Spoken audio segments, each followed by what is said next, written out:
westward we go, toward the last buffalo, to the high plains of sturdy short grass, where the great southern herd still a sight beyond words. I might pause from now and hand it on, but yeah, that's kind of our program in a nutshell. And the smarts thing is nature and nurture mixing, right? When they have their natural herd dynamic, they get the time they need to learn what it is to be weaned by their mom. Young females get to see someone be weaned, probably their sibling, before they actually have to wean something themselves. Some of that is instinctual, but a lot of it is learned.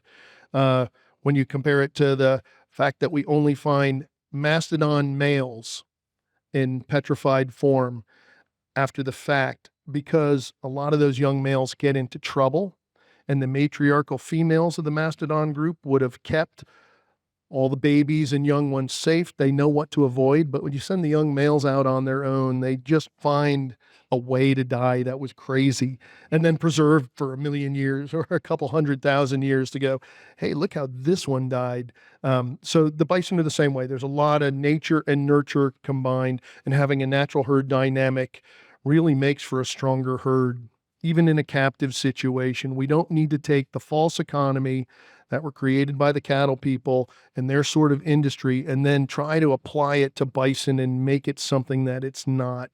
It's best left as a wild critter, and you can see the dynamics of who should come out and who shouldn't. I have to limit males because of my limited space, but with fairly unlimited space, you could let a herd go beyond what I have going on and not need to tether it to the need to cull just because I'd have too many. I started my place in 1996, and I don't regret it for a moment getting bison. Kind of questioned it when the sheriff was at the front door telling me that he was 5 miles away in someone else's pasture, right? They can jump that 6-foot fence from a standstill or a run. And even though I have good fencing, when it's time to leave, they decide to leave, they go. And a lot of times they all go. When there's a hole in the fence, the first guy jumped it, second guy jumped it, the last one just stepped over it because it's pretty much gone. Something I need to add because we deal with it right now. There's a lot of intrusion species going on. Habitat loss, as I mentioned, #1 cause of extinction. Some of that has to do with intrusion. First it was us. Then it was our false economy laid on top of the natural economy. As soon as we try to industrialize nature, nature loses every time because greed will take it to the end. We will extract everything from it till it's gone, just the way it is with human nature. Not everybody, but certainly with business. So we got to steal against that. Let me pass it on.